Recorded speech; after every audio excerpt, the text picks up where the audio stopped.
Good morning, great morning, wonderful morning, spectacular morning, outstanding morning, magnificent morning, incredible morning, supercalifragilisticexpialidocious morning.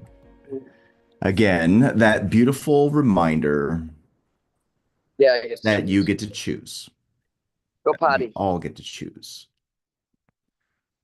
We get to choose what? We get to choose what things mean. Remember, everything is fundamentally meaningless. Every time I say that, I go, wow, so cool. I remember the first time I heard that, I was going, what the heck are you talking about?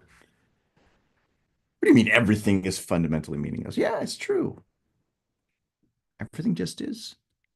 Nothing is good or bad. It's our thinking that makes it so. It's our thinking, it's how you're thinking that matters most. How you're thinking. Now, that consists of what you believe, the habits you have, and that's important. It's extremely important because that way of thinking, whatever that is, determines how you feel, which then determines the outcomes. Now, grab onto that. You hear me say it many, many times. Maybe you're going to hear it differently today. Why? Because you've changed, not because the message has changed. But then again, look at it for you. Think about it for this, for whatever this is for you. Get your gold card, wave it here, right? There you go. I see some of you are ready. You're already showing it. This. You want this to happen? You've got to believe. You've got to have the right thought patterns inside of you that are in harmony with this if you want this to become a result in your outer world. Does this include riches? Does it include power, health, happiness? Well, in order for this to be out there in this material world, it's got to be in here first. As you think in your heart, so are you. Say that to yourself. Write it in your notes again. As I think in my heart, so am I. As I think based on what I believe to be true and the habits I have, so are the results in my life. And I was taking a walk last night, and I love doing this. Remember the exercise that I share with all of you about how important it is for you to look at all of the external things from the perspective that it was in someone's mind first before it became the material thing? And I was looking at all of the creation, all of the proof of creation that was all around. That somebody imagined an idea, then it was delivered. All the houses, sidewalks, the landscaping, the lights. And then from that, I was thinking about something that was shared by Charles Hannell, and Robert Collier shares it too, and a lot of the other people that we study as well talk about this and how nature is lavish and wasteful. Have you ever thought about that? Nature is lavish and wastful. It doesn't concern itself with lack or limitation. It just throws it out there. Think about, for instance, when you look at maybe a tree and how there's leaves and leaves everywhere, and then it just tosses the leaves afterwards and just falls without any concern at all whatsoever about whether there's going to be other leaves. Think about it.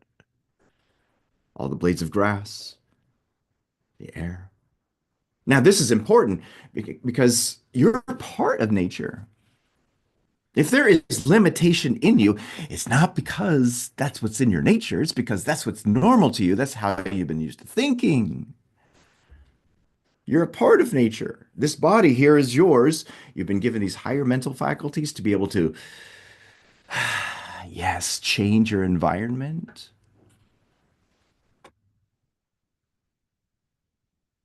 Now, anyways, the reason why I'm bringing this up is because as I was walking around and looking at all of the beautiful abundance everywhere, I was realizing inside that, hey, there was even some limitation within me that I had to get rid of, which I'm working to get rid of and expand even more. And you are too as well.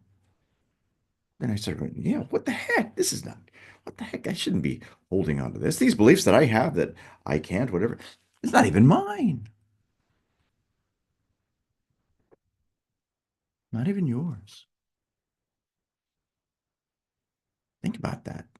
You can ask that question, right? Are the beliefs that you have yours? Or did you just adopt them? You've adopted them. And if those beliefs are with lack and limitation, you got to remember that's a program. You can change it. You can change it so you skyrocket. But guess who has to do the work? Go like this. Me.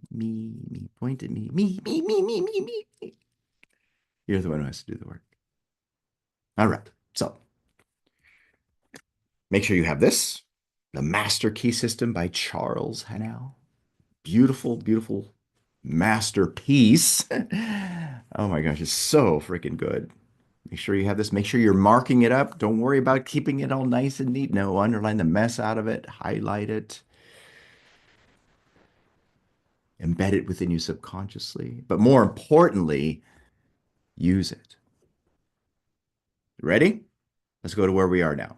Here we go. One, two, three, boom. Now, we went over this before in the last session, but we're going to go over it again. You know why? Because it's important. Now, remember, it's about tying it to how you would love things to be.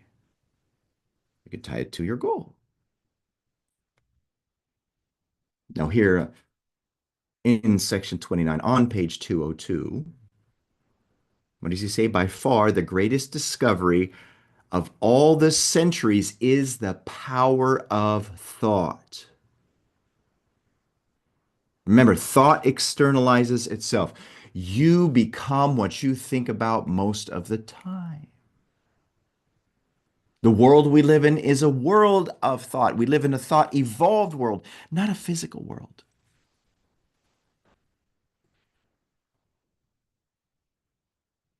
Thoughts are the causes, the results are the effects.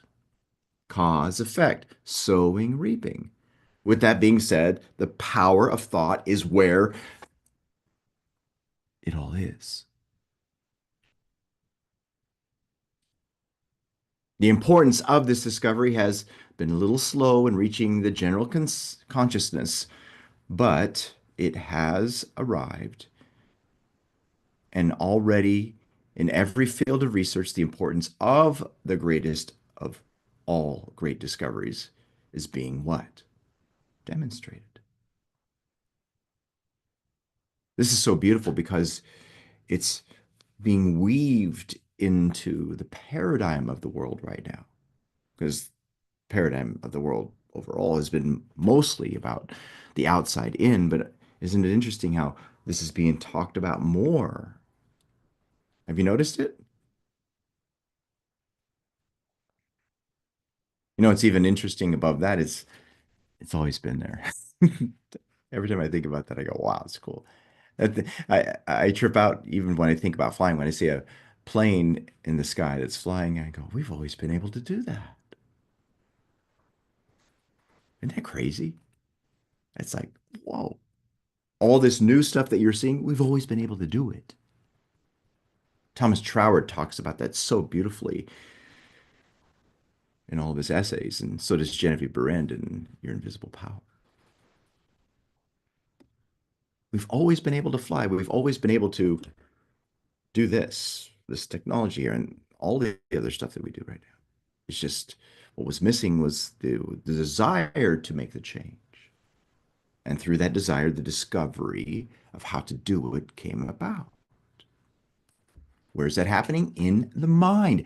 Everything starts in the mind. Write that here underneath this. Everything starts in the mind. Everything does.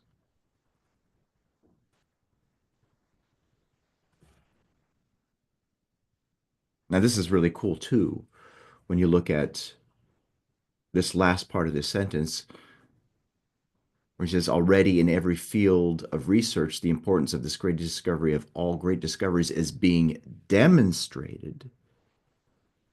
What he's pointing to you about is the proof. Think about that. There's evidence everywhere. Let's absorb that for a moment. Look in the room you're in right now. There is evidence everywhere of the power of thought.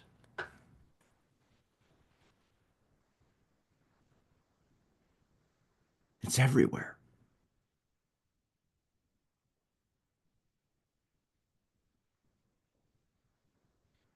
Now, why am I reminding this of you? To you, I should say. Because you can think. Okay? Because you can think whatever you want to think. No one can force you to think the thoughts you think. You can think what you please. If to think is to form, you can form what you please. That's pretty hot.